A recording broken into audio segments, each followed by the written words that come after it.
Assalamualaikum warahmatullahi wabarakatuh. Saya Ridho Ramadana Nasution, NPM 2008260178.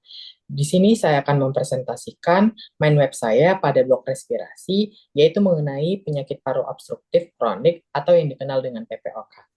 Nah, dimulai dari definisi dari PPOK. Nah, definisi dari PPOK sendiri yaitu penyakit paru yang dapat dicegah dan diobati yang ditandai dengan keterbatasan aliran udara yang progresif dan berhubungan dengan peningkatan respon inflamasi kronik pada saluran nafas dan paru terhadap gas atau partikel berbahaya lainnya. Nah, apa sih yang menjadi etiologi PPOK sendiri? Nah, etiologi dari PPOK yang pertama itu bisa karena obstruksi jalan nafas seperti pada keadaan emfisema dan bronkitis kronik. Nah, selanjutnya etiologinya yaitu merokok lama dan kekurangan alfa 1 antitripsin. Nah, PPOK sendiri memiliki klasifikasi dibagi menjadi beberapa derajat. Yang pertama ada derajat 0 yaitu beresiko, derajat 1 yaitu PPOK ringan, derajat 2 PPOK sedang, derajat 3 PPOK berat, dan derajat 4 yaitu PPOK yang sangat berat. Nah, faktor risiko dari PPOK sendiri yaitu yang pertama ada merokok, ada usia. Nah, usianya ini lebih dari 40 tahun dan ada riwayat genetik dan paparan polusi udara seperti debu dan asap rokok. Nah, adapun tanda gejala dari PPOK sendiri yaitu ada sesak nafas, batuk berdahak, dan barrel chest. Nah, batuk berdahak pada PPOK sendiri yaitu ada dahaknya yang bening. Nah, lanjut ke cara menegakkan diagnosa untuk PPOK sendiri dimulai dari anamnesis. Nah, pada anamnesis sendiri kita dapati usia pasien di atas 40 tahun, sesak nafas akut, kadang-kadang disertai juga dengan mengi, batuk kering, atau dengan berdahak, dada terasa berat, riwayat terpajan partikel partikel dan gas beracun, terutama asap rokok. Nah, selanjutnya ada riwayat keluarga dengan PPOK. Nah, selanjutnya masuk ke pemeriksaan fisik dimulai dari inspeksi. Di inspeksi kita dapati pasien memiliki barrel chest dan pelebaran sela iga. Nah, pada palpasi stem fremitusnya melemah, sela iganya melebar, dan pada perkusi dijumpai hipersonor, batas jantung mengecil, letak diafragmanya rendah, dan hepar terdorong ke bawah. Nah, pada auskultasi, dia itu terdapat rongki atau mengi, ekspirasinya memanjang, dan bunyi jantung yang terdengar jauh. Nah, untuk menunjang diagnosis dari PPOK sendiri, kita membutuhkan pemeriksaan penunjang.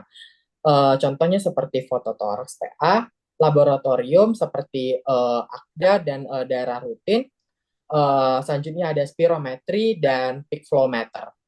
Nah, setelah itu kita masuk ke tata laksana dari PPOK sendiri. Ada terbagi menjadi dua, yaitu ada medikamentosa dan non-medikamentosa. Nah, yang pada medikamentosa, dia itu ada bronkodilator inhalasi agonis 2, yaitu contohnya ada SABA dan LABA, dan anticholinergic inhalasi, yaitu sama atau lama, dan lama. Nah, yang kedua dia itu ada antiinflamasi seperti kortikosteroid inhalasi dan PDE4 inhibitor. Nah, selanjutnya dia itu ada antibiotik seperti azitromisin dan eritromisin, dan juga ada golongan mukolitik yaitu N-acetyl dan karbosistein. Nah, untuk non-medikamentosanya, dia itu ada vaksinasi influenza dan vaksinasi pneumokokal, juga pemberian oksigen, nutrisi yang adekuat untuk mencegah kelaparan, dan menghindari kelelahan otot pada pasien yang malnutrisi pada PPOK ini sendiri. Juga dilakukan rehabilitasi dengan aktivitas fisik dan latihan pernapasan untuk mengurangi disabilitas pada PPOK sendiri. Nah, selanjutnya, ada pun komplikasi-komplikasi yang terjadi jika terjadinya PPOK ini, yaitu ada pneumonia, ada gagal napas kronik, juga gagal napas akut pada gagal napas kronik, pneumotoraks, dan pulmonal. Nah, untuk prognosis dari PPOK sendiri, dia itu yang pertama ada quoad vitam, yaitu dia apakah dia dapat bertahan hidup atau mengancam jiwa, dia itu bonam atau baik. Sedangkan pada quoad fungsionam dan quoad sanasionam, yaitu dubia. Nah, Koet fungsional ini yaitu dia apakah secara fungsi dalam kehidupan sehari-hari dia itu masih ragu-ragu untuk prognosisnya juga pada sanasional atau sembuh atau kambuh dia itu masih dubia yaitu dia masih ragu-ragu untuk prognosisnya. Nah, selanjutnya untuk edukasi dari pasien PPOK sendiri, yang pertama ada berhenti merokok. Nah, dikarenakan faktor resiko dari pasien PPOK sendiri yaitu merokok. Selanjutnya ada aktivitas fisik, tidur yang cukup, diet yang sehat. Nah, juga penggunaan obat-obatan yang tepat yang sudah diberikan atau dianjurkan oleh dokter. Juga kontrol teratur untuk pasien-pasien yang PPOK. Nah, mungkin sekian presentasi saya mengenai penyakit paru obstruktif kronik atau dikenal dengan PPOK pada blok respirasi ini. Ini adalah referensi yang saya gunakan untuk menyelesaikan mind map saya.